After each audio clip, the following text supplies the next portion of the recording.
Welcome to the STR Data Lab.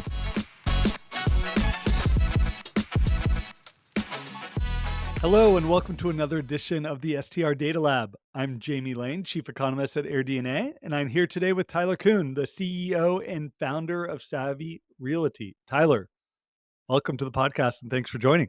Hey, man, it's so great to see you. So, last time I saw you, we were in Nashville. You were up on stage introducing Damon John as the keynote speaker at STR Wealth Conference. I mean, it was a massive conference, thousands of people. How was the show for you?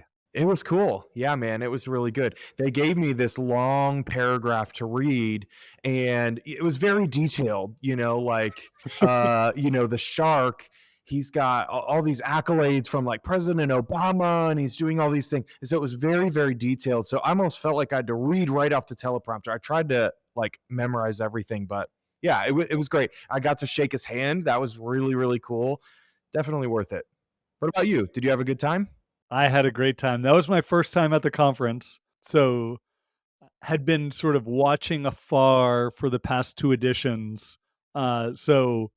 And for us, it was right in our wheelhouse of like, seems like everyone knew AirDNA. They'd all been using AirDNA, and people could just come to us and like ask questions of like, how do I use this better? Like, how does this tool work? Like, I knew it was so much fun to like talk with clients and get their feedback, and we learned a ton. And yeah, it was a lot of positive energy towards short-term rentals, which I just like feed off of. Yeah. Yeah, man, me too. It was great meeting Aaron and Sophia.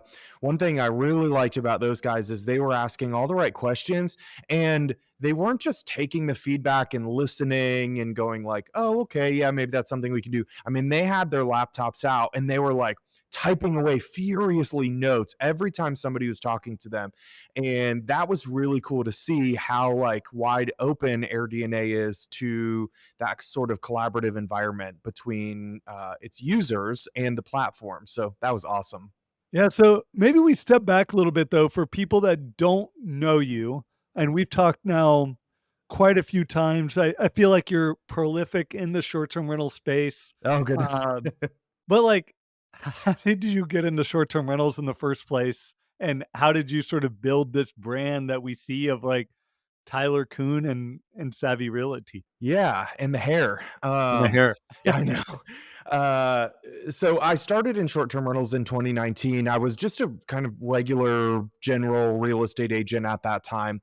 Me and my business partner, we had a real estate team, just a regular residential real estate team. We had buyer's agents and we had assistants and the whole nine yards. It was great. I started working with this doctor who bought 8 short-term rentals in 1 year. And I had a lot of fun with it, running the data, looking and trying to find something that could be a short-term rental. Our market isn't like in Asheville here. Our market is not like Gatlinburg or, an area where everything on the MLS is a great short-term rental. It's hard to find them here. And it was almost like a treasure hunt.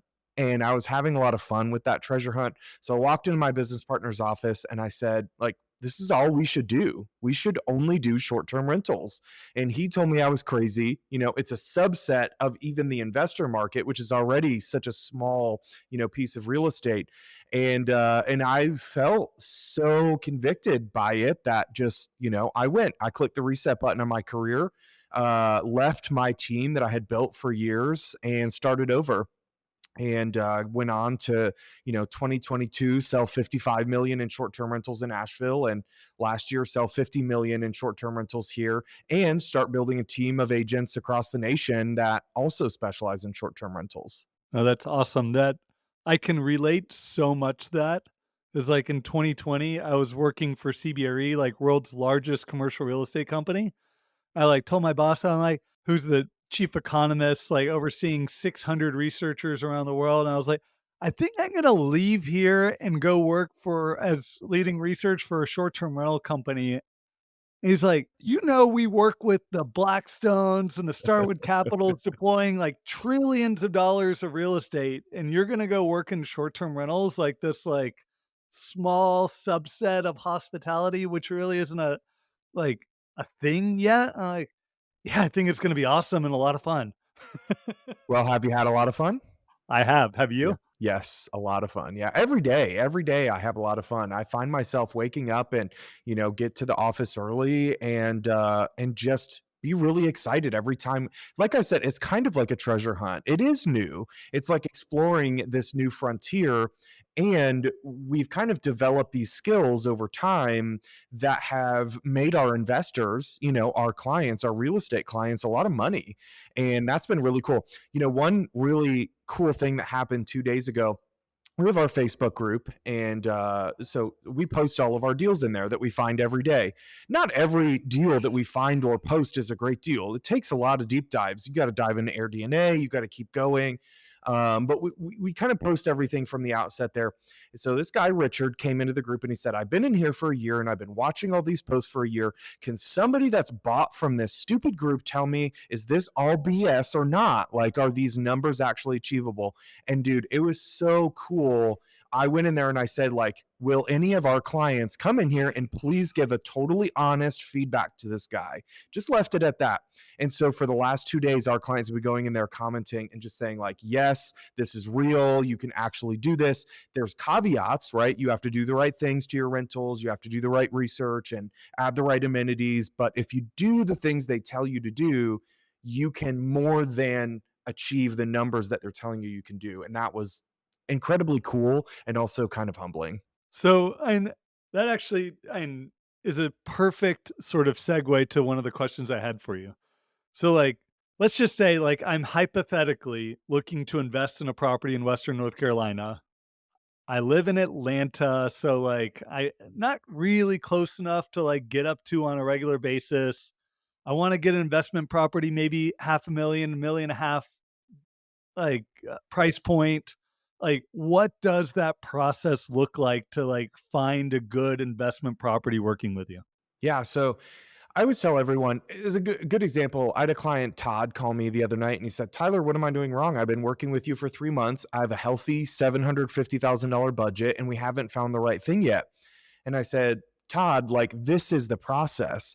If it was so easy to just come in and spend the money, it wouldn't be worth it anymore, right? The hard process of finding the exact right property is what makes it worth it.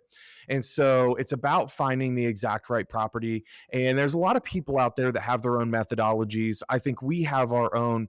But at the end of the day, what I have really begun to understand, and this may be tough for a data company to understand, and I would love to know what the data company feels about this, but I think this is more of an art than it is a science. Oh, absolutely. Like, the whole point of, like, finding relevant comps is an art, Yeah. like, of evaluating, like, and actually got to a point that I tried to make up on stage at STR Wealth Conference of, like, you can find, like, the most perfect comps, like, same amenities, same, like, bedroom, bathroom, like, nearby to each other, and then you get to the difference of just the operator, of, like, someone generating 5-star reviews, someone generating 4.6 stars, someone using an outside property manager, someone managing themselves, someone that's, like, just loves what they're doing versus someone that's just like, like, they're gonna get what they're gonna get, and you're gonna get a difference of 30% on the revenues that those properties can earn. So, like, the evaluation of comps, sort of self-awareness of, like, here's how I'm gonna run the property, and, like, am I gonna get 5-star reviews and gonna, like, or am I gonna hire a property manager and we're gonna get 4.7 and it's gonna be, like, hands off and I maybe give up a little bit on revenue, but I get the sort of passive investment nature that I want of that asset. So, like, and there's so much that can vary, even if you have perfect data, Hmm. like, which, and we don't have perfect data. I wish we did, but even if you did, like, there could be such a sort of a varied performance of any particular property. Yeah, it's great. The amount of variables is mind-boggling.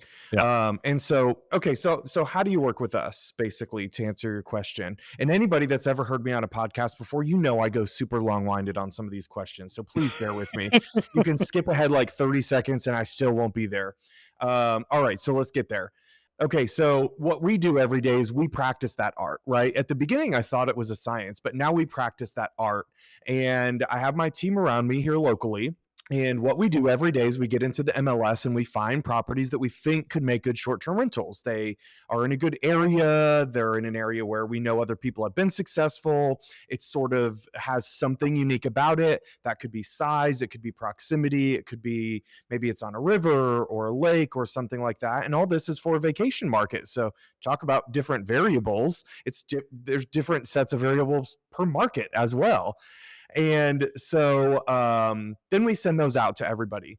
This is where we get a lot of feedback from people that aren't used to working real closely with us, that just kind of see from the outside and they're like, well, I evaluated that property and it wasn't going to do well. Well, listen, probably so did we after that. So it's a filtering process, right? Like our job is to say no to the properties as much as possible until we can't anymore. Like we pick the properties apart. And so that happens at different stages. So we send everything out. Then a client raises their hand. They say, I love this one for some reason. I feel like personally that short-term rental investing is so much like buying a primary home, unlike commercial or long-term rental investing or any other type of real estate investing. And the reason why is because of those variables. And the variables change based on typically what I found the client's confidence in what they're buying, right? If somebody feels really confident, if they love the property they're buying, they're going to invest into it. They're going to do amenities and design and games. They're going to do a really good job. They're going to do a good job operating it. But if they have doubts and they're not confident about the property, they're going to launch that property and go, I was going to put that hot tub in, but let me just see how it goes. And I will tell you, the let me just see how it goes people are the only people I've ever seen fail in short term rentals, at least from my clients. So that's kind of what it's like to work with us. We send you properties that we kind of pre vet. Then you raise your hand and you tell us, like, okay, that's pulled some emotional string in me. Then we evaluate, run a pro forma, look at the expenses. What is the design budget going to be? And at the end, Jamie, honestly, one thing that we have really learned is because it makes such a difference who the operator is and what they're going to do, we're qualifying our clients. Really good example. Just yesterday, I had somebody tell me she has in her pro forma $15,000 for furniture and design. And I said, no way. Almost every time on average nowadays, our clients are spending $100,000. Tyler, like that's so interesting, especially like how you talk about working with out of state investors, because most of these people are not in Asheville. They're not actually able to visit these properties with you. So you guys are maybe working on the computer, you're sharing it, they're looking at the properties, going to the photos. And assuming you're sort of their eyes and ears of actually visiting these properties, vetting them. Like, is that sort of the next phase of sort of getting into buying with you? Yeah, 100%. And really, like, we want to walk into these properties as if our clients are there, right? As if we are the client. We want to smell, touch everything the property, right? Like, if there's something weird that client would notice by walking into that property, we want to say the same thing because, one, we don't want to get under contract and then terminate later when they do, or if they do come to see it. We also don't want to sell a bad product. It means everything to us these days, especially to make sure we have a stellar reputation. And that means only selling the best of the best houses. So if we have to tell a client not to buy a property, we feel like that's really our job, is to tell people not to buy properties, to protect investors from buying bad investments, or just like going back to qualifying the investor, making sure that they're ready to put what's required into that property, that they have the confidence or level of confidence in that property themselves. So yeah, it is tough, but it starts with operating at integrity in everything.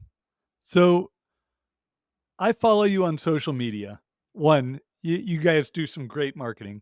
Two, like I recently saw this property that you guys have listed. It's like $20 million, way outside of my budget. But like, Mine too. One of the videos I saw was like, it felt like you were an agent giving me a tour, like walking through the property. Like it was fun, but like these properties, and it is multiple properties. Can you tell us one about this listing, and then two, like, how did you get a $20 million listing in Asheville? Yeah. So the listing is $20 million. Today, it's 7 existing short term rentals on 17 acres, and the sellers are building 13 more. So it'll be a total of 20 really unique, incredible stays. It's 10 minutes north of Asheville.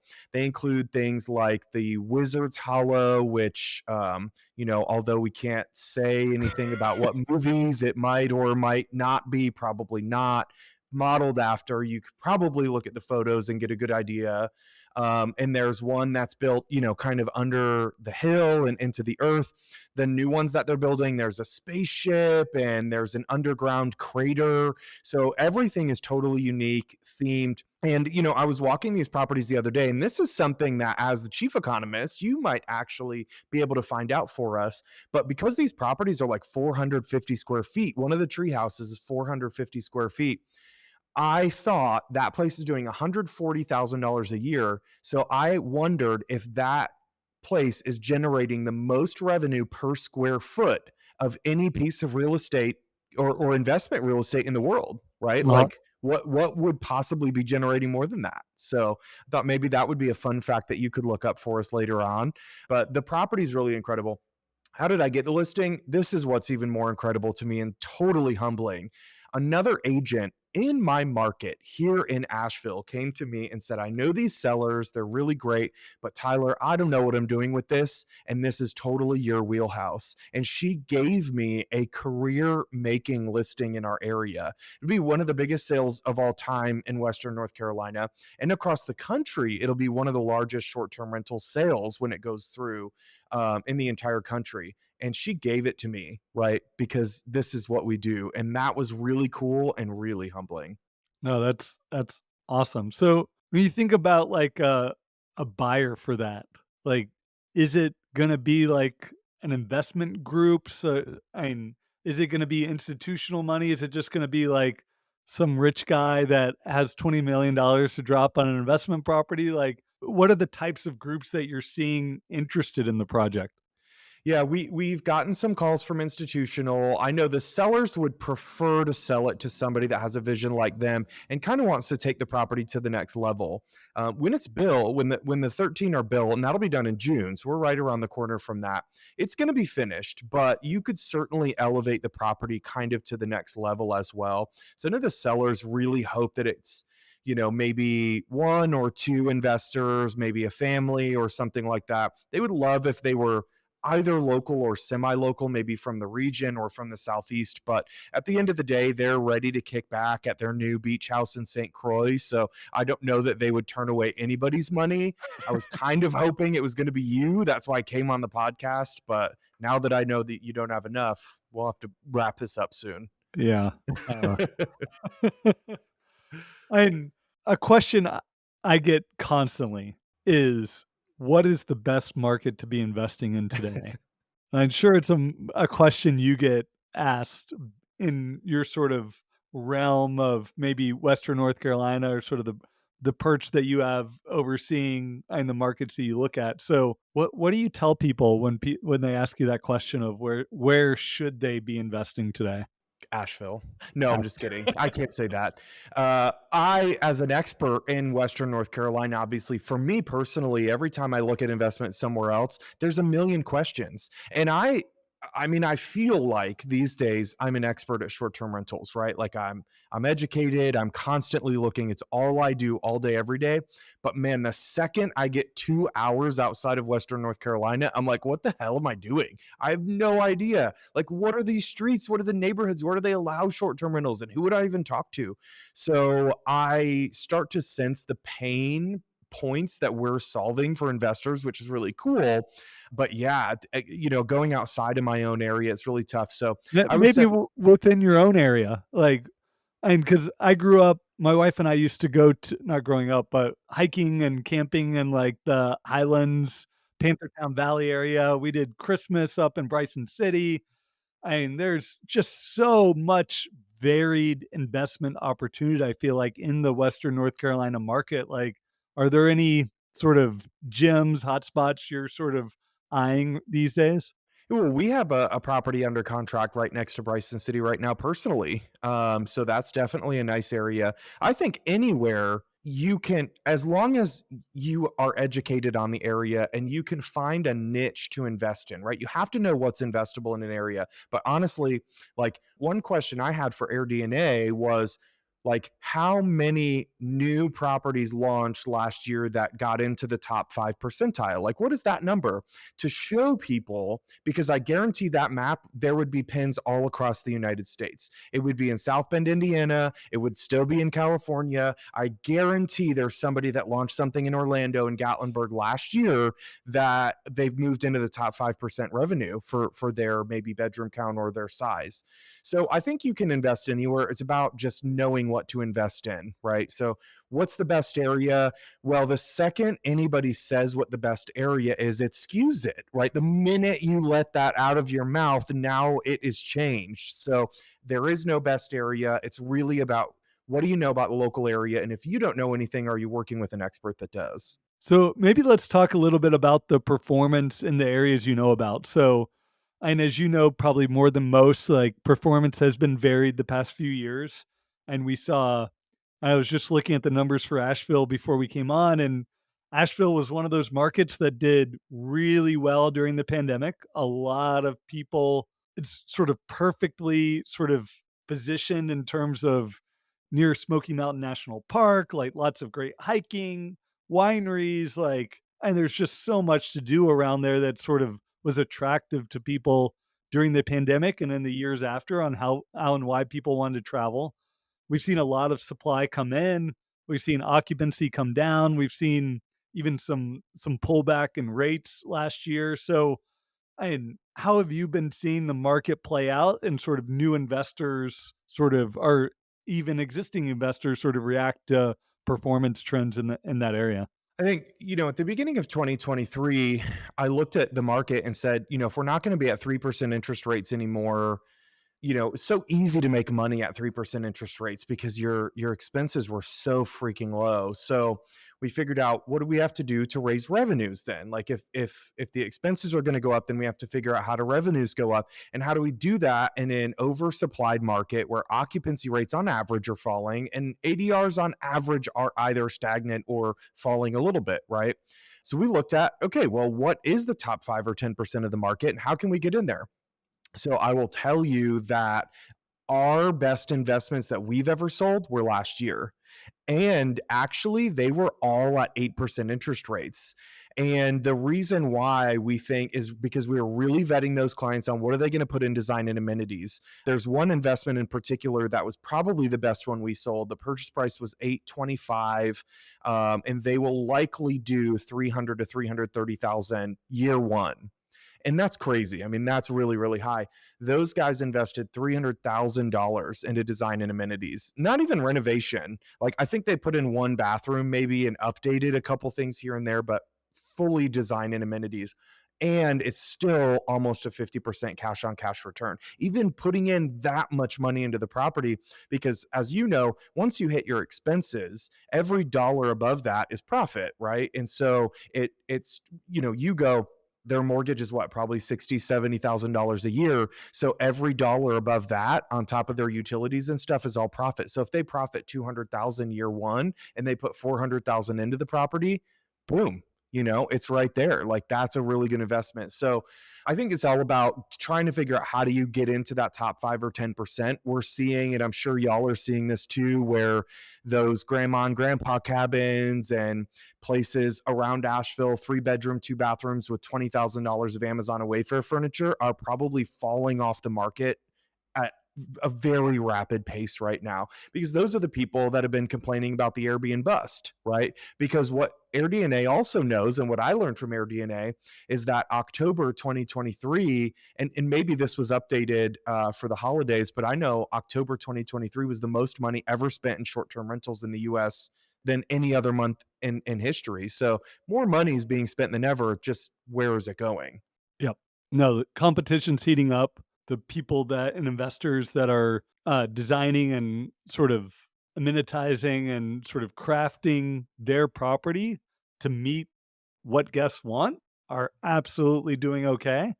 And the ones that aren't are seeing performance sort of deteriorate and continue to deteriorate because, yeah, people want the new stuff. They want the properties that and are attractive and staying in my grandma's vacation rental, like, while maybe a great location, and if it's not nicer than my house, Yeah. like, I don't really wanna stay there on vacation, right? Right.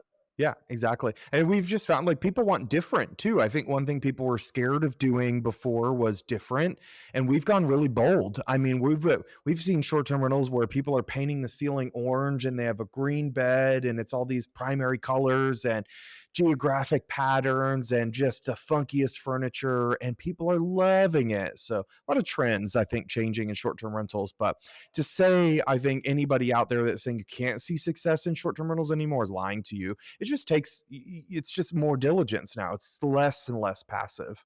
Yeah, so, and speaking of passive, like, since you're working with a lot of out-of-state investors, so what do you see as sort of the breakdown of and people that try to manage it themselves versus work with local property managers? And from your vantage point, what do you see as the sort of benefits, cost benefits of both?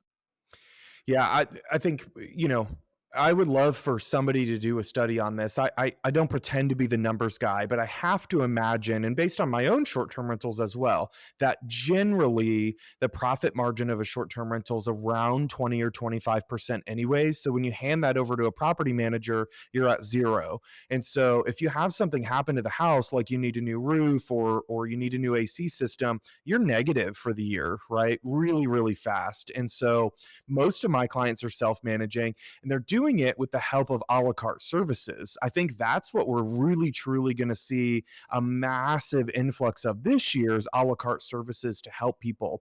For instance, revenue management. A lot of people talking about revenue management right now. There are people that are geniuses out there in revenue management. And, this is something I haven't spoken about publicly at all yet. I'm opening a revenue management company actually at the moment. And who I'm partnering with is this 20-year-old college kid that's a freaking math genius. I mean, he was like whizzing through, I was on Google Meet with him last night. He was whizzing through spreadsheets talking about 70th percentile and hedging and testing and control and all these measures. And I'm like, I feel like I'm a pretty smart person. And I started feeling like an old person that you were trying to teach how to use a computer for the first time. I had no idea what he was talking about, but I was shaking my head and saying, yes, that's really smart. I mean, the kid's a genius. So revenue management, I think, will be a big one. And we'll see a massive uptick, I think, in what the rates are at that point for short-term rentals. So a la carte services will be a big thing for those self-managing short-term rental hosts. Yeah, I mean, revenue management is and such an underutilized tool. And you think about dynamic pricing tools, you think about just like actively managing your prices and the revenue that's going to come in. And like we had pulled some data late last year on just like if you looked at every single listing out there, what percent had more than 4 rates over the next 365 days? You think about 4 rates, like that may be peak season, off season, weekday, weekend. And it was only 50% of properties that had Wow. more than 4 rates.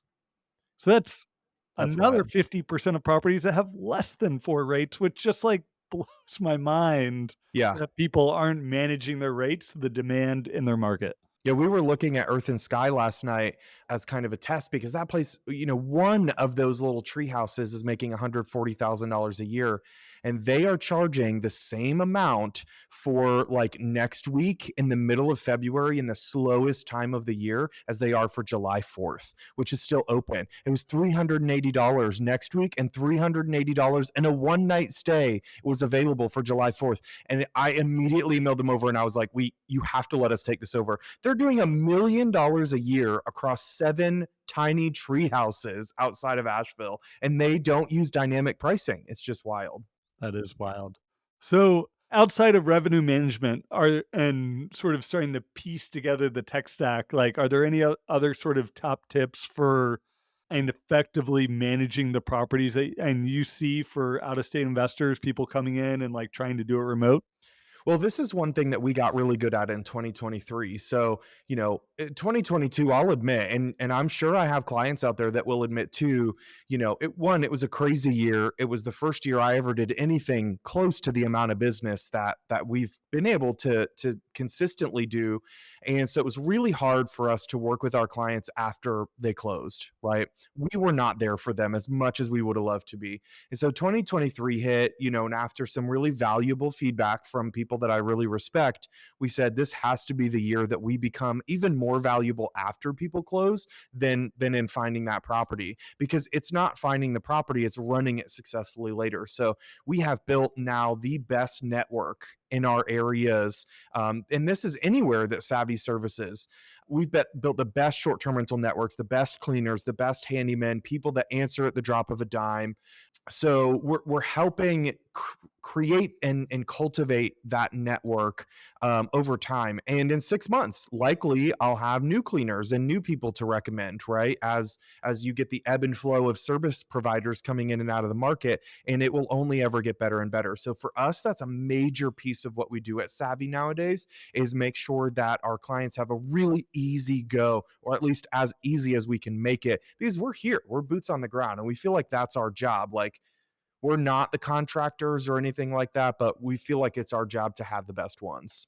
So is that revenue management recommendations like is it and is this sort of the next phase of Savvy of helping people manage, optimize these investments? And I'm assuming if they're successful, they're going to continue to invest and continue to bring you more business. Like, is this just a way to and keep the flywheel going, or is this sort of moving into like a services type business? Yeah, definitely a services type business, and really what it's all about is making sure that our clients are really well taken care of.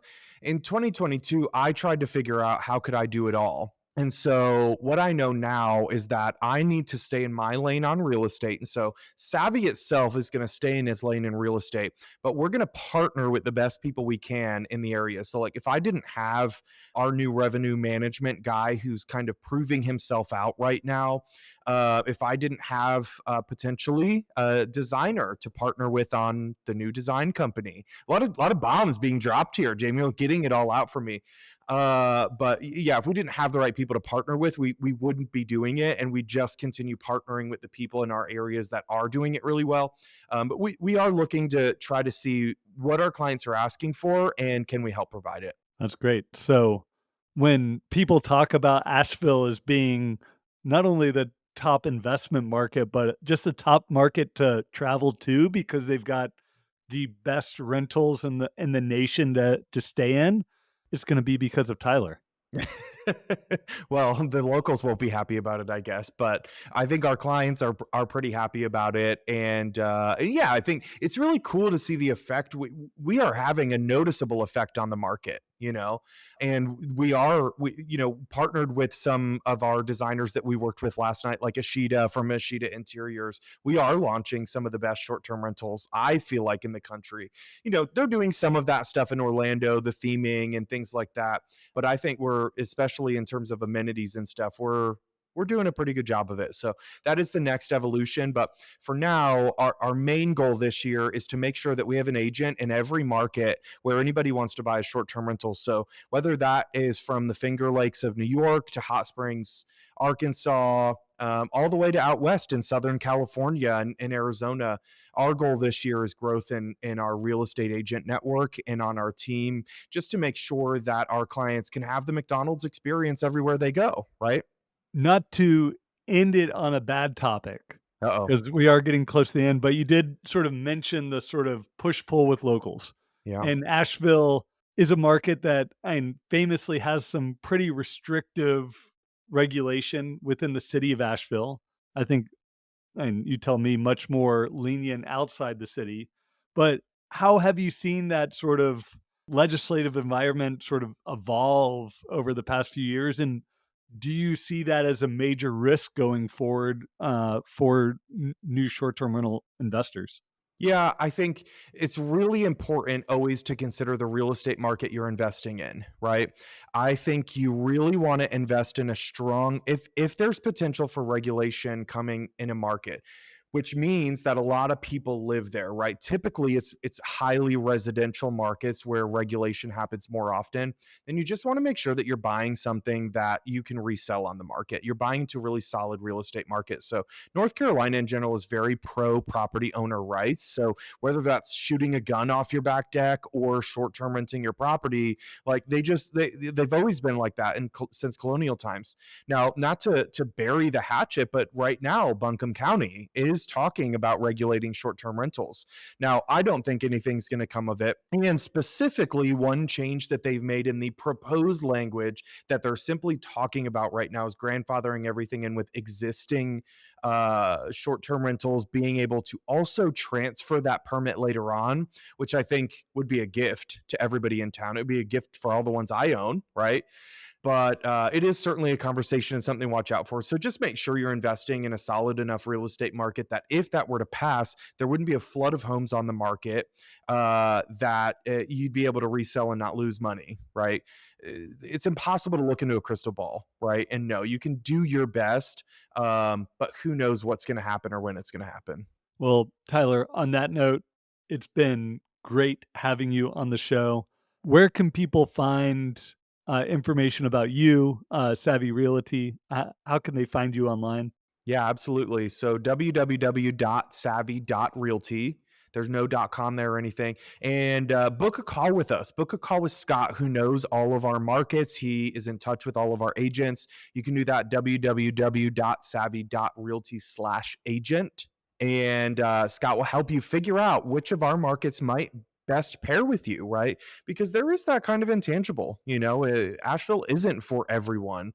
Kentucky is really, really interesting right now. Some of those areas in Kentucky, the Bourbon Trail, Red River Gorge is really, really cool. And there's not a lot of short-term rentals out there. But you can get new construction in the Red River Gorge for like $350. So it's pretty cool, some of the different areas. Red River Gorge has been on our top 25 best places to invest the past 2 years. Like, it is definitely a attractive area right now.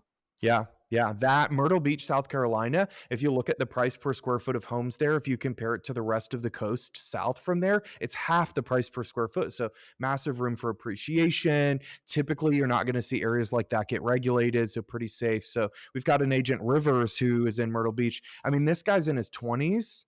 He just took money from Goldman Sachs into his short-term rental fund. I don't even know what half of those words mean, let alone would I know how to approach the SEC and get registered like he did. So we're incredibly honored to partner with really cool agents around the country like Rivers and Shane in Kentucky and the rest of our agents. So yeah, please check them all out. Well, Tyler, thanks again for joining. I'll see you, if not at the next short-term wealth conference, at one of the other mini events around the country. Good to see you, Jamie.